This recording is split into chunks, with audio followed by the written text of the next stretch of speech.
اور ہمارے ساتھ ناظرین کرام تشریف فرما ہیں ایک بہت ہی ننھے منع سے مبلغ اسلام، اور اتنی چھوٹی سی عمر میں انہوں نے اس راہ کو اختیار کیا. یہ ہمارے اور آپ کے لیے بلا شبہ دلچسپی سے خالی بات نہیں ہے. موجود ہیں ہمارے ساتھ محمد شایان شیخ اور علامہ صاحب. ان بچوں کو چھوٹے سے کو دیکھ کے بہت خوشی ہو رہی ہے، اور آپ کو بھی یقیناً ہو رہی ہوگی کہ ہمارے جو بچے ہیں وہ انٹرسٹ لے رہے ہیں دین اسلام میں. بہت اچھی بات ہے. جی بالکل. اور جی بالکل علامہ صاحب، ابھی ہم یہ جو محمد شایان شیخ ہیں، ہم یہ چاہیں گے کہ شایان شیخ کو اللہ نے جو کچھ عطا فرمایا ہے وہ اس کا اظہار کریں. تو یہ چاہیں گے کہ آپ جج کریں کہ ان کی کوشش اور کاوشیں کس معیار پر پہنچی ہیں انشاءاللہ. جی محمد شایان شیخ. جی محمد شایان. نحمدہ ونصلی ونسلم علی رسولہ النبی الکریم، اما بعد فاعوذ باللہ من الشیطان الرجیم، بسم اللہ الرحمن الرحیم. یا ایہا الذین آمنوا کتب علیکم الصیام کما کتب علی الذین من قبلکم لعلکم تتقون. صدق اللہ العظیم. اللہ رب العزت کا فضل و کرم اور اس کی احسان اور اس کا عنایت ہے کہ اللہ رب العزت نے ہمیں ایک بار پھر رمضان المبارک جیسا بابرکت مہینہ عطا فرمایا. اور یقیناً میں یہ سمجھتا ہوں کہ اللہ رب العزت نے یہ جو رمضان المبارک کا ہمیں مہینہ عطا فرمایا، یہ اللہ رب العزت کے بہترین انعامات میں سے ایک ریوارڈ ہے جو اللہ رب العزت نے ہمیں عطا کر دیا.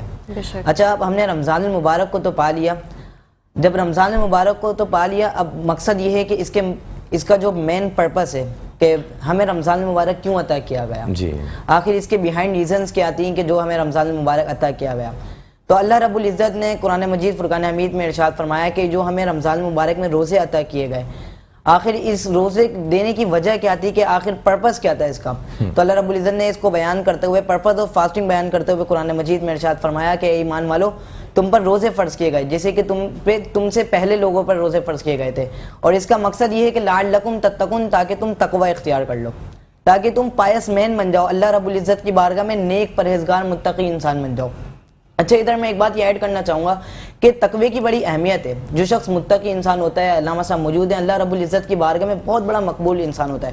اسی طرح ابھی ایک آیت مبارکہ میرے ذہن میں گردش کر رہی ہے، سورہ حجرات میں وہ آیت مبارکہ اللہ رب العزت نے فرمایا کہ ان اکرمکم عند اللہ اتقاکم، کہ اللہ رب العزت کے نزدیک تم میں سب سے زیادہ معزز کون ہے؟ جو تم میں تقوی اختیار کر لے. سبحان اللہ. اور پھر اسی طریقے سے ہمیں اگر حضور علیہ السلام کی سیرت مبارکہ میں بھی یہ بات ملتی ہے کہ ایک مرتبہ سیدنا ابو ہریرہ رضی اللہ تعالیٰ عنہ یہ عرض کرتے ہیں کہ یا رسول اللہ صلی اللہ علیہ وآلہ وسلم، سب سے زیادہ لوگوں میں معزز کون ہے، یعنی جس کے عزت کیا جائے، احترام کیا جائے، آخر وہ ہے کون؟ تو حضور علیہ السلام نے فرمایا کہ تم میں سب سے زیادہ معزز وہ ہے جو اللہ رب العزت کی بارگاہ میں متقی ہے. یعنی تقوی کی اہمیت ہمیں قرآن اور حدیث یہ بتا رہی ہے کہ جو شخص اللہ رب العزت کی بارگاہ میں پرہیزگار ہے، متقی ہے، اس کی اہمیت کیا ہے. پھر اسی طرح قرآن مجید میں بھی یہ فرمایا کہ جو تمہیں روزے عطا کیے گئے، اس کا مین مقصد اور پرپس یہ کہ تم تقوی کو اختیار کر لو. اچھا، اب یہ تقوی ہے کیا چیز؟ اب بات یہ ہے کہ اللہ رب العزت کی بارگاہ میں متقی کا مقام تو ہے، اب یہ تقوی ہے کیا چیز؟ تو حضرت عبداللہ بن عمر رضی اللہ تعالیٰ عنہما فرماتے ہیں، ہمارے ناظرین بھی سنیں گے کہ تقوی، وہ تعریف کرتے ہوئے یہ بیان فرماتے ہیں کہ آخر تقوی وہ یہ چیز ہے کہ تم اپنے آپ کو کسی سے افضل اور بہتر نہ سمجھو.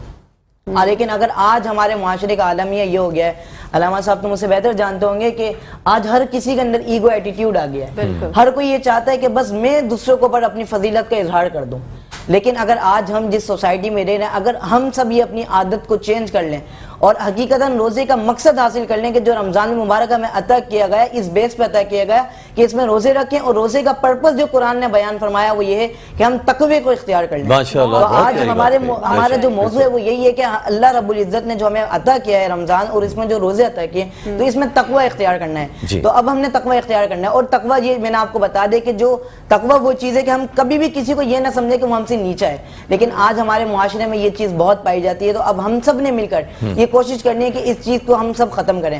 اور آخر میں ایک بات یہ ضرور عرض کرنا چاہوں گا کہ یہ جو رمضان المبارک ہے یہ اللہ کی طرف سے ایک نعمت ہے، اس کی قدر کرنی چاہیے.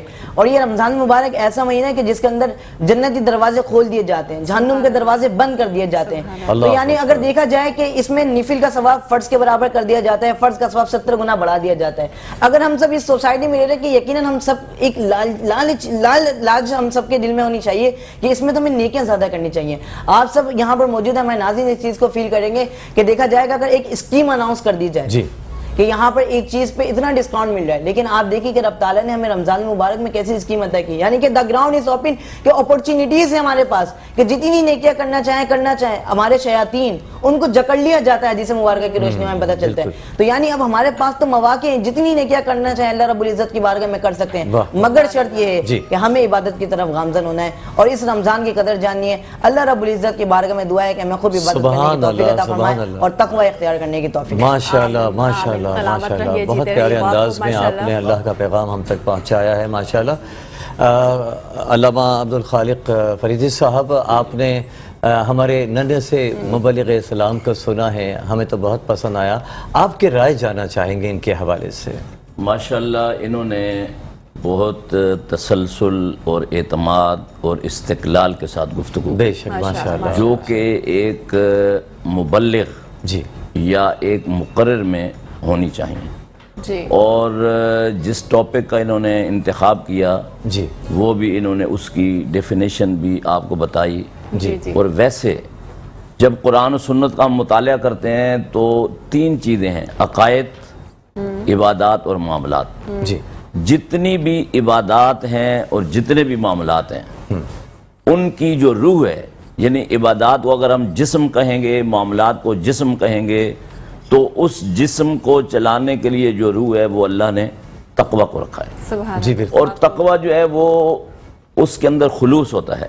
جی انہوں نے حضرت عبداللہ ابن عمر رضی اللہ تعالیٰ عنہ کا حوالہ دیا، جی تو اس روایت میں یہ بھی موجود ہے کہ آپ سے پوچھا گیا کہ تقوی کیا ہے، جی تو کہا التقوی ہا ہونا، یعنی تقوی کا جو اصل مقام ہے وہ دل ہے۔ سبحان کیسی پیاری جب بات ہے۔ دل میں خلوص ہوگا تو اس پر تمام اعمال کا جو اجر و ثواب ہے وہ مرتب ہوگا۔ ماشاءاللہ۔ بہرحال یعنی بڑی اچھی کوشش ہے، اور انشاءاللہ مجھے امید ہے کہ یہ آگے جا کر بہت ہی منجے ہوئے اور مدلل انداز میں گفتگو کرنے والے مبلغ آمین ثم آمین انشاءاللہ۔